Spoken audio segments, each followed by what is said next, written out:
Hello, and welcome to the next in the Effective Writing Center series of workshops. I'm Amy Maxfield, Lead Advisor for Training in the EWC. Today's workshop is titled, Say Again, Don't Let Pronouns Destroy Your Writing, and is being presented by Laura Deffley, Claire Phillips, and Annie Roscoe. Laura Deffley received a BA in English from the University of Illinois at Urbana-Champaign, where she studied literature, psychology, and gender studies. She continued her study of literature at the University of Maryland at College Park, where she earned an MA.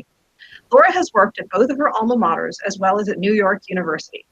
Since 2008, she has been an online writing advisor for the Effective Writing Center at University of Maryland University College. Claire Phillips is a military spouse, and she has a Bachelor of Science degree from James Madison University. She has graduate studies in education and public policy. Claire has been a writing advisor on and off since 2009 and has held the job on 3 different continents. Annie Roscoe is the founder and executive director of AAMI Global and received her BA in Communication Studies and an MA in Distance Education from UMUC. She also holds a PhD in Christian Counseling and Biblical Studies. She began working with the graduate school in 2008, holding the positions of teaching assistant, course migrator, and writing coach. Currently, Annie is employed part-time with the Effective Writing Center as an online writing advisor. To ask a question during the broadcast, please use the chat feature in YouTube below the viewing window. This workshop will be archived for future viewing in the Effective Writing Center's Google Plus community. And now let's begin tonight's workshop, Laura.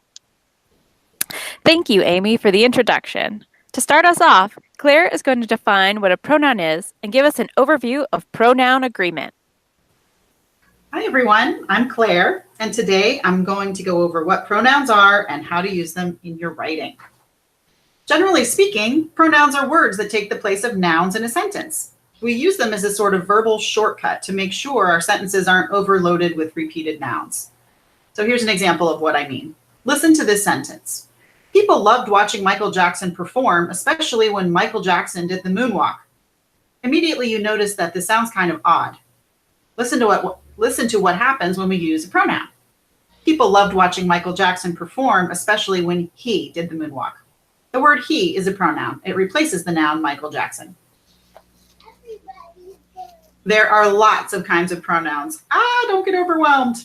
Pronoun use is something you learn naturally by reading and listening to English. Most of us have good command of pronouns, even if we don't know the exact grammatical meaning of all the words on this slide. We use them when we speak all the time. However, as you'll see later, using casual spoken style English in your writing can lead you into a little bit of trouble. We're here to help you by pointing out some of these pitfalls. Today, we're only going to focus on a few key types of pronouns and common errors people make in their writing. First, let's go back to our Michael Jackson sentence.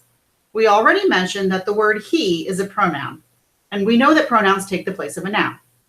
We call that noun an antecedent.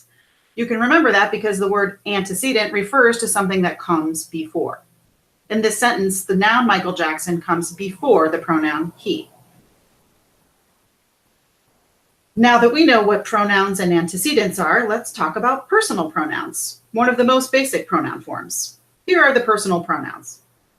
As you can guess by the name personal pronouns are mostly used to discuss people.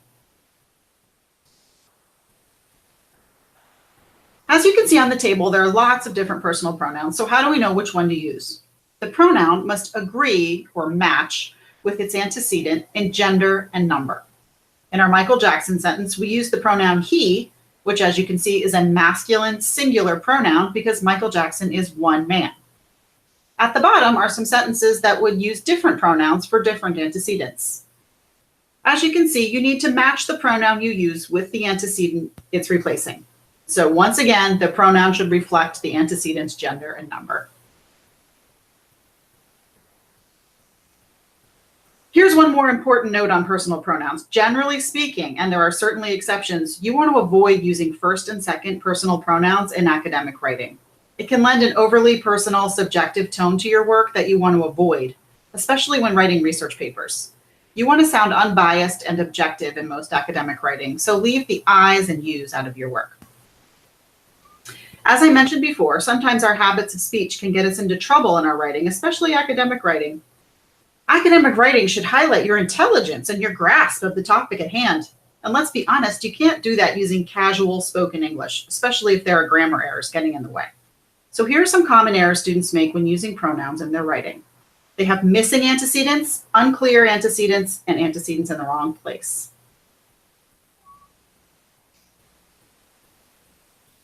Sometimes students forget to use any antecedent at all. Consider the following sentence. When the student called the number for concert tickets, they did not answer. In our casual speech, we would probably understand this to mean that whomever was supposed to answer the phone didn't answer. It may not be grammatically correct, but that's how many people talk, including me, I'll be honest. However, in academic writing, you want to be more formal and precise in your language. Therefore, don't use pronouns with no antecedent in your work. You can revise this simply by being more specific and using a noun in place of the pronoun, as you see. Sometimes your pronoun's antecedent is ambiguous, and that throws your sentence's meaning into doubt. Here's an example. When the fireworks started, the crowd went crazy. They nearly started a fire. Wait, what? There are two antecedents here, fireworks and crowd. You also have the pronoun they, but it's unclear which antecedent it refers to. You can fix this by replacing the pronoun or just rephrasing the entire sentence. And finally, sometimes for whatever reason, people put the antecedent after the noun. This happens when you're trying to add more information to a sentence or as an afterthought. Just remember that an antecedent always comes before the pronoun. Take a look at this sentence. You can't talk about it without mentioning how popular Michael Jackson's moonwalk was. You can understand the meaning, but it's still kind of weird and poor grammar. You can revise this by swapping the antecedent and the pronoun in the sentence. And now I will hand it off to Annie, who's going to help you with another common pronoun problem, when to use the relative pronouns that and which. Thanks, Claire, for providing that valuable information on pronouns and the pronoun agreements. Hi, everyone. My name is Annie, and today I'll discuss how students often are confused on the use of the pronouns which and that in their writing assignments. So first, I want to say that which, that, and which are relative pronouns. They both introduce an element that is subordinate to the main clause and must be carefully selected. It can be difficult to determine when to use that and when to use which in a sentence, even if you are a native English speaker. However, with a little practice and knowing the difference between a restrictive and a non-restrictive clause, and knowing when and how to use these clauses with that and which will make a tremendous difference in your writing. So let's take a look at how to choose these pronouns when using these clauses. Now, the standard rule of grammar for the uses of that versus which depends upon whether the clause is restrictive or non-restrictive. Moving forward, we'll first define and then take a look at a restrictive clause and move on to a non-restrictive clause. So what is a restrictive clause? A restrictive clause is one that limits the subject of the sentence. It also contributes to the meaning of the sentence. And in other words, the entire sentence would change without the restrictive clause. Now, having said that, a restrictive clause uses the relative pronoun that to indicate a specific object, item, a person, a condition, etc. But it does not require a comma to complete the sentence. So let's look at this example. The sentence, "I like charts that are gold on the wall," has a restrictive clause in it. That are gold is the restrictive clause. And if you remove that clause, it tells others that you just like charts in general. The clause restricts that meaning to a specific color.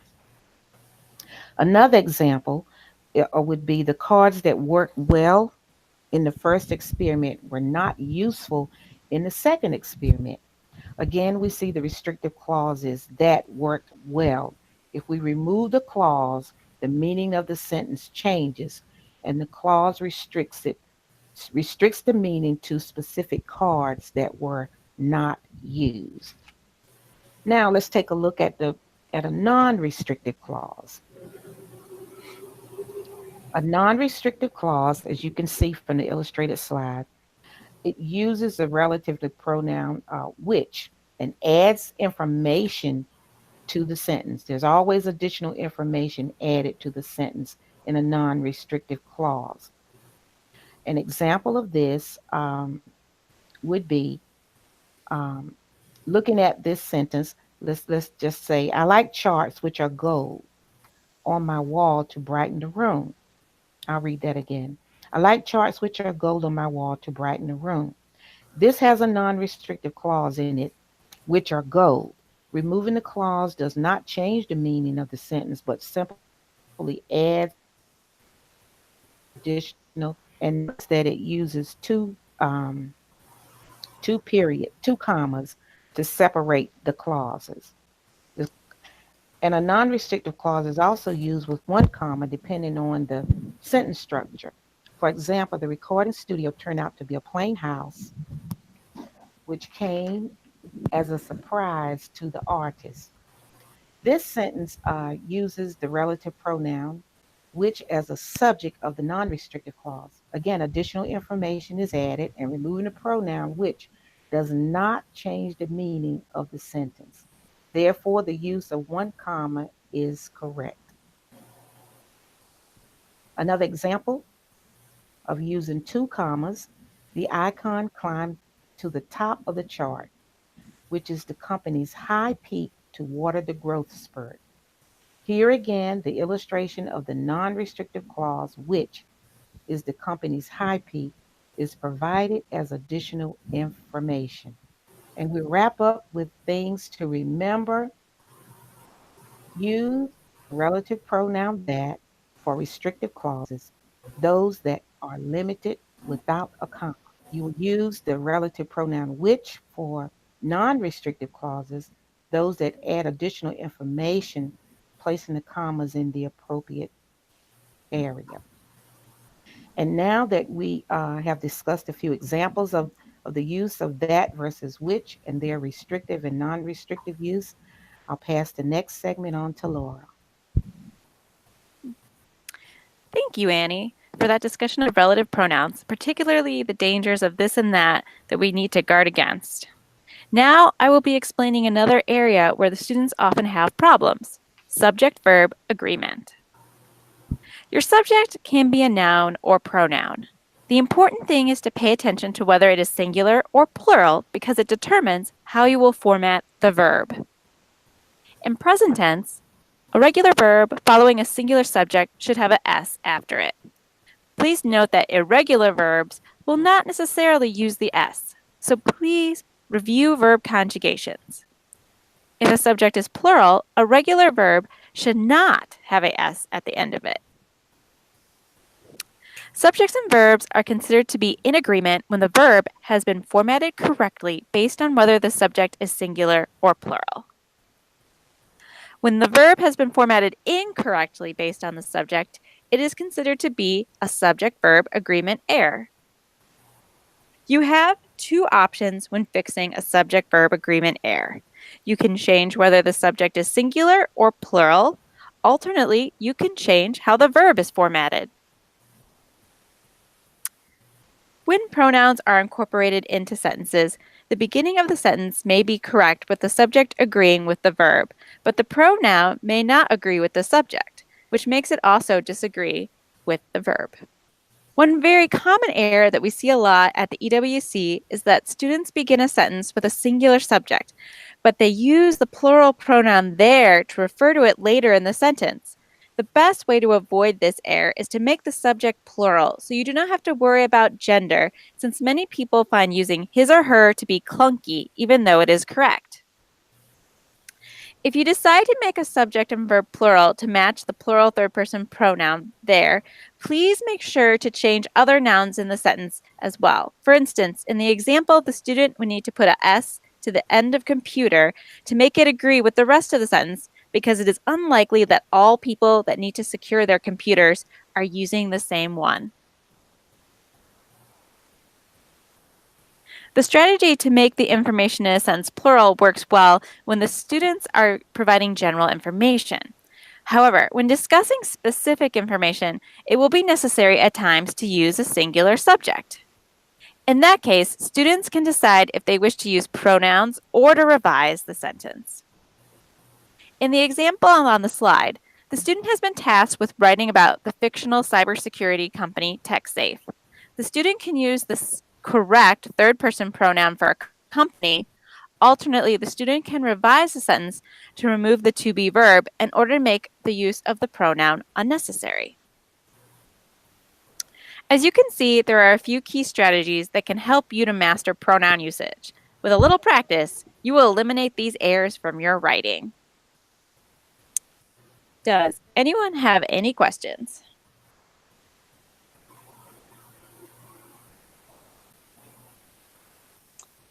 I don't see any over here in YouTube, Laura. Thank you. Thank you, Amy. Well, if that's the case, please look at our references that we used to create the presentation. And we just wanted to say thank you for taking the time to watch our presentation. Please join our Google Plus group to receive information about upcoming presentations provided by the EWC. Also, please subscribe to our YouTube channel to view our past presentations. As always, if you have any questions about how the EWC can help you, please email writingcenter@umuc.edu.